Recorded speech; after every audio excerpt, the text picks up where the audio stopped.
Assalamualaikum warahmatullahi wabarakatuh. Salam sejahtera untuk kita semua. Pada ini kami akan menjelaskan mengenai penetapan kadar abu pada bahan baku obat tradisional atau obat bahan alam. Ya, kadar abu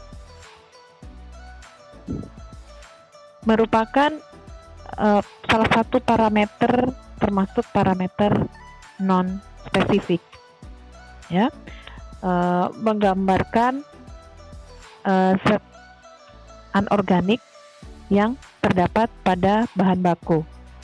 Penetapan kadar abu ini bertujuan untuk mengetahui sisa yang tidak menguap dari suatu simplisia pada saat pembakaran.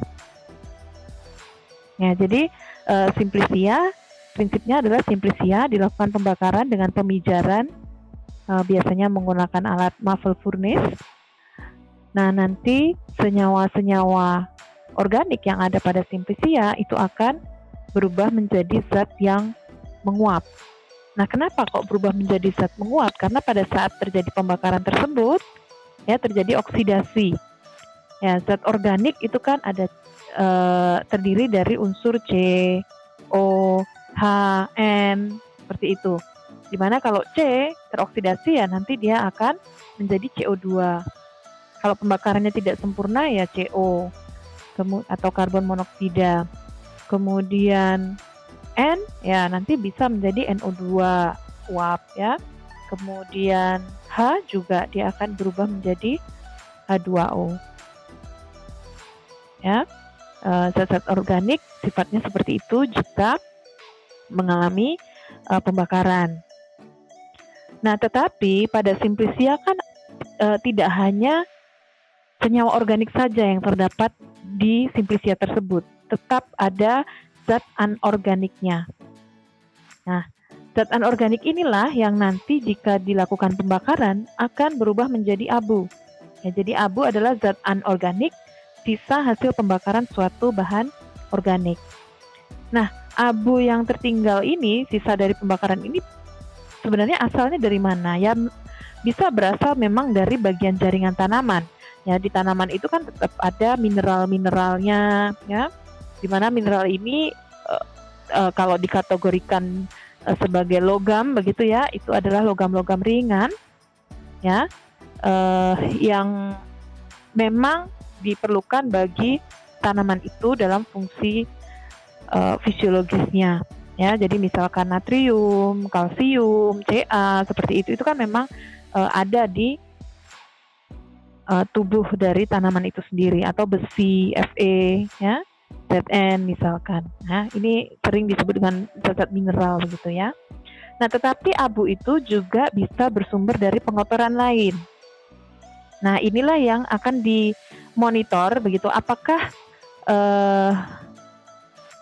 abu gitu ya, abunya nanti kadarnya terlalu tinggi. Kalau terlalu tinggi maka justru tidak baik karena dicurigai, ya, kecurigaannya itu mengarahnya bahwa itu adalah dari pengotor, ya.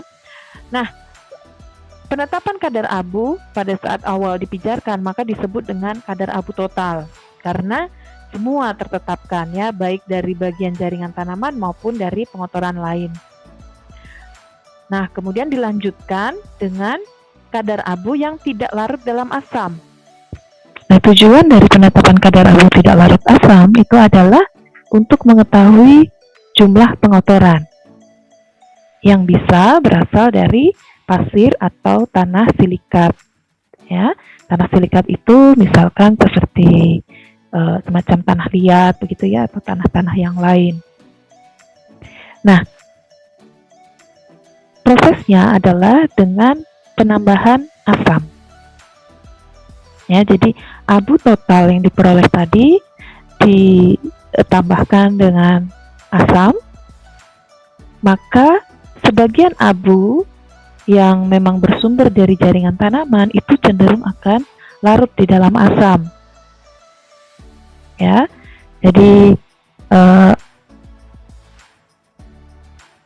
abu yang berasal dari logam-logam ringan semacam itu memiliki kemampuan akan larut di dalam asam ya. Misalkan pada Ca dengan penambahan asam akan jadi CaCl2, Na jadi NaCl, K jadi KCl,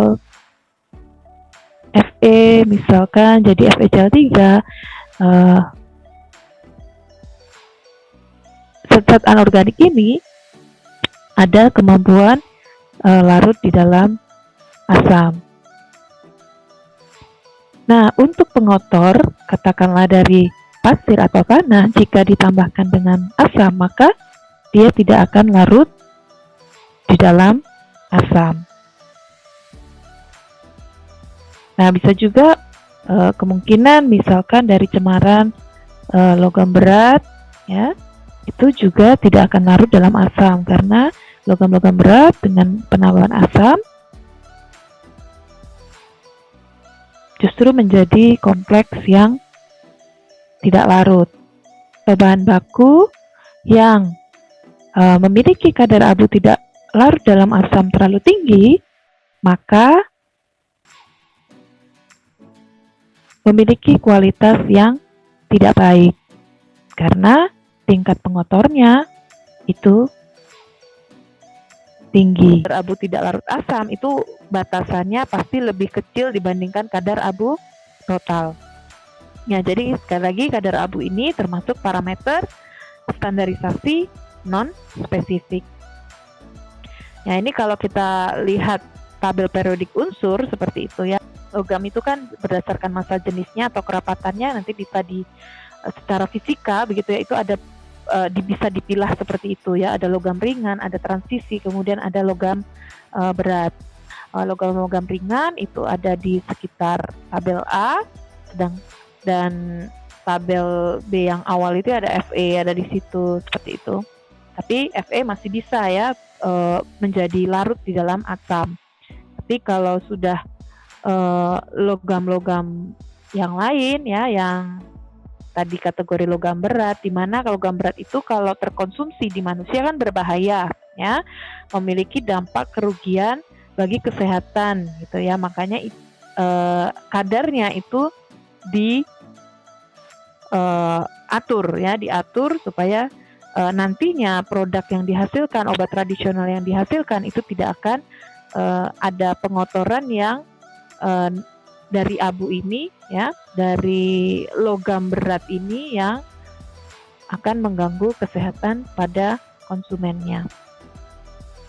Nah, bagaimana cara menetapkannya? Ini adalah cara penetapan berdasarkan Farmakopeia Herbal Indonesia, dan ini saya tampilkan asli dari prosedurnya supaya kita terbiasa membaca narasi prosedur yang dari literatur aslinya. Jadi ditimbang bersama 2-3 gram bahan uji yang telah dihaluskan, kemudian dimasukkan ke dalam krus silikat yang telah dipijar dan ditara. Ya, artinya krus silikatnya itu dipijarkan terlebih dahulu, kemudian dilakukan ditara. Nah, setelah ditara baru bisa digunakan. Ya, jadi dipijarkan dulu kenapa? Supaya kalau ada zat-zat organik yang ada di masih mengotori krus silikatnya itu akan menjadi bersih. Ya, dipijarkan perlahan-lahan hingga arang habis, kemudian dinginkan dan timbang. Ya. Nah, pada kadar abu ini ya kita tidak boleh melakukan pelabelan ya, tidak bisa melakukan pelabelan krus silikat ini misalkan dengan kertas label kemudian ditulisi oh ini sampel 1, sampel 2, itu tidak bisa. Karena apa? Label itu kan sebenarnya berasal dari zat organik juga ya, sehingga nanti pada saat pembakaran ya dia akan hilang begitu ya, bisa terbakar kertas labelnya. Nah, sehingga krus silikat ini ya harus kita tandai sedemikian rupa, mungkin posisi meletakkannya di alatnya seperti itu, jadi jangan sampai tertukar dengan yang lain. Nah, jika ternyata setelah dipijarkan tadi itu ya, pijarkan perlahan-lahan itu berarti suhunya agak menaikkannya perlahan-lahan ya, 200 dulu, 400 sampai nanti akhirnya 800 misalkan. Nah, jika dengan cara ini arang tidak dapat dihilangkan. Jadi kalau dengan cara itu kemudian dilihat arangnya kok masih ada berwarna hitam seperti itu ya, artinya karbonnya itu belum terbakar dengan sempurna. Ya, jadi bisa ditambahkan air panas, kemudian diaduk, kemudian saring melalui kertas saring bebas abu. Ya, jadi ini untuk membantu proses pembakaran ya, karena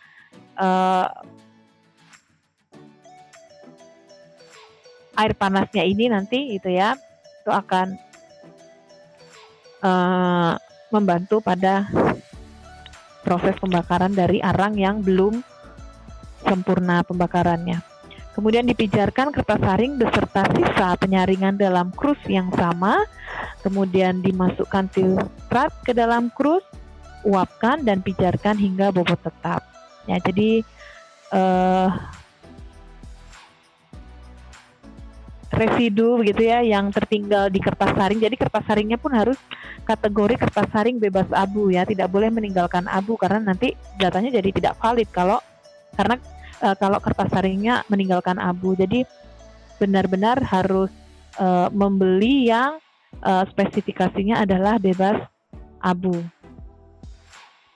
Kemudian dimasukkan filtrat ke dalam krus, kemudian diuapkan dan pijarkan hingga bobot tetap pada suhu 825 plus minus 25 derajat Celcius. Nah, nanti kadarnya jadi dari bobot abu yang diperoleh begitu, itu nanti dibagi bahan uji awal tadi yang diambil 2-3 gram. Nah, selanjutnya adalah kadar abu tidak larut asam. Jadi ini dari abu total tadi ya ditambah dengan 25 mili asam klorida encer atau HCl encer ya. HCl encer itu kan berarti dia air ya, ada airnya yang diberi dengan HCl dengan proporsi tertentu. Nanti di FHI ya, di lampiran FHI itu pasti ada LP itu berarti berapa persen. Kemudian selama 5 menit untuk pendidihannya. Nah, jadi kenapa kok dididihkan? Ya, ini untuk memudahkan proses pembentukan penggaraman tadi, kemudian untuk meningkatkan kelarutan juga ya, kelarutan dari garam yang terbentuk dengan HCl ini ya. Kemudian kumpulkan bagian yang tidak larut dalam asam, kemudian disaring melalui kertas saring bebas abu, cuci dengan air panas ya, jadi untuk menghilangkan mungkin garam-garam yang larut yang masih menempel di kertas saringnya begitu ya, karena nanti kalau tidak dibilas atau tidak dicuci dengan air panas berarti kan masih tersisa di situ. Nah, nanti pada saat dibakar kan dia tertetapkan ya, menambah bobot dari abu tidak larut asam, padahal sebenarnya dia larut di dalam asam tapi karena masih tertinggal aja, belum terhanyutkan begitu ya, jadi perlu dibilas atau dicuci dengan air panas ya, supaya benar-benar semua abu yang bisa larut di dalam asam itu terlepas dari kertas saringnya. Kemudian dipijarkan. Jadi yang dipijarkan di sini ya kertas saring plus residu yang ada di atas kertas saringnya ya. Kemudian dipijarkan sampai bobot tetap pada suhu 800 plus minus 25 derajat. Jadi kadar abunya sama, jadi tinggal bobot dari abu yang diperoleh, kemudian dibagi bahan awalnya tadi, dibagi bahan simplicianya tadi. Nah, untuk alat sendiri ya yang digunakan itu adalah tadi istilahnya krus silikat ya. Jadi krus itu macam-macam ya. Di perdagangan itu macam-macam, tersedia bermacam-macam. Ada stainless steel, ada platinum, ada porselen ya. Kemudian ada PT FE krus ya. Nah, tapi yang ada di FHI itu sebenarnya yang diharapkan adalah silikat ya, krus silika seperti ini. Nah, tetapi memang kalau di Indonesia ya lebih banyak yang digunakan itu adalah krus porselen. Ya, jadi di laboratorium kita umumnya yang tersedia itu krus porselen. Ya, jadi sebenarnya sifat bahannya ya sama ya, tidak rusak begitu ya dengan pemanasan yang begitu tinggi ya. Terus bedanya mungkin ini tampilannya lebih kilat begitu ya kalau krus silika. Nah ini kalau krus porselin ya, kita seringnya menggunakan yang ini. Ya jadi krus itu dirancang ya, sudah memang dirancang. Di sini ada ujung ya, ujung seperti ini. Jadi ini untuk membuka dan menutup, tetapi menggunakan penjepit ya, bukan menggunakan tangan. Ya, jadi bisa dijepit untuk membuka krus ini. Ya, ukurannya bermacam-macam ya, volumenya, jadi disesuaikan dengan sampel kita ya. Ya, meskipun bahan kita mungkin 2 gram itu sebenarnya dengan yang 10 mili ini cukup. Tetapi diingat bahwa nanti untuk tidak larut asam itu yang dibakar tidak hanya abu saja, tetapi kertas saring. Nah, ini kadang ya. Jadi kertas saringnya itu kan ukurannya relatif agak besar ya. Jadi kadang kalau nekat menggunakan yang 10 mili itu nanti malah keluar dari wadah gitu ya, keluar dari wadah. Jadi benar-benar nanti memasukkannya ya harus semua bagian dari kertas saring masuk ke wadah ini. Oke, ini gambaran yang lain mungkin lebih jelas ya. Jadi ukurannya ada 10, 20, 25. Ya, ini ada 30, ada 50, ada 40 juga ini ya. Ada yang 100 ya, paling besar 100. Nah, yang biasa ada di lab biasanya 50 atau 20 ya, 10 juga kadang ada. Tapi penggunaannya jadi relatif terbatas kalau terlalu kecil ya. Nah, ini gambar run tampilan dari krus porselin. Baik, penjelasan awal terkait dengan penetapan kadar abu. Silahkan selanjutnya adalah menyaksikan bagaimana teknis pelaksanaan penetapan kadar abu dilakukan.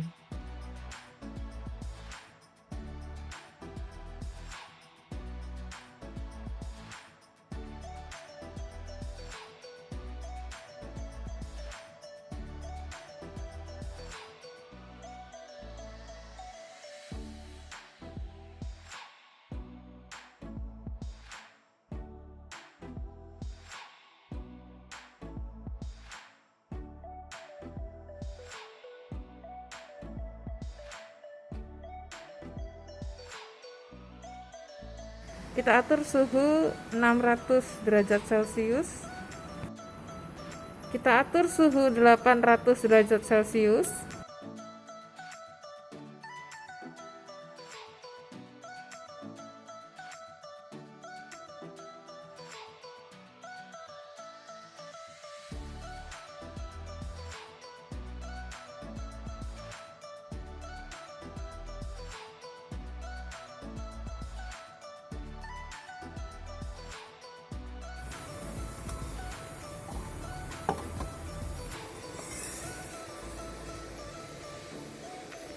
Kita biarkan dalam desikator sampai suhu wadah mencapai suhu kamar. Tetap menggunakan penjepit, kita ambil wadah agar tidak terkontaminasi oleh kotoran pada tangan.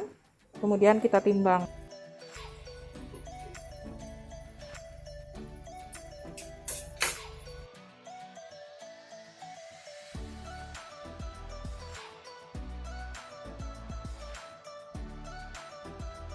Kita buka kurs yang sudah kita tara tadi. Kita masukkan sampel. Kita timbang bobot kertas timbang dengan sisa, kemudian kita tutup kurs. Kita timbang. Lalu kurs kita masukkan ke muffle furnace. Kita buka muffle furnace, kita masukkan sampel.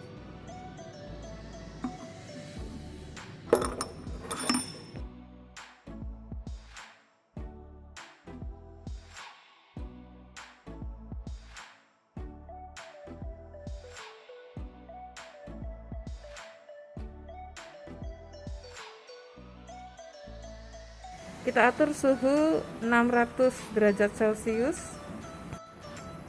Kita atur suhu 800 derajat Celcius.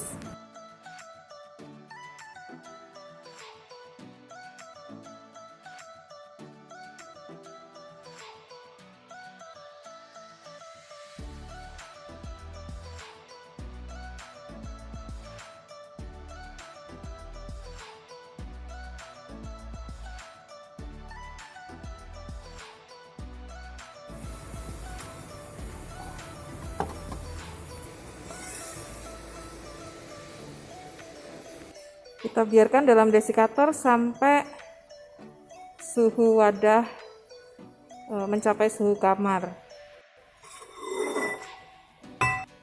Tetap menggunakan penjepit, kita ambil wadah agar tidak terkontaminasi oleh kotoran pada tangan. Kemudian kita timbang.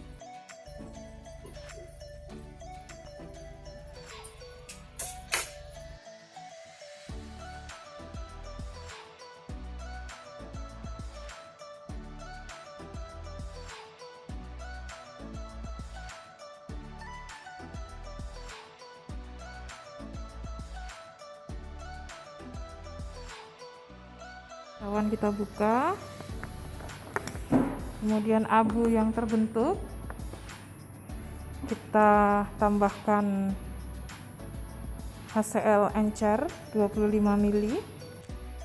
Lalu abu tadi kita didihkan selama 5 menit dengan 25 ml HCl.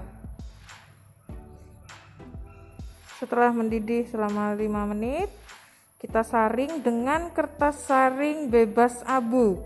Ya, jadi jenisnya adalah tidak sembarangan kertas saring, tetapi kertas saring bebas abu.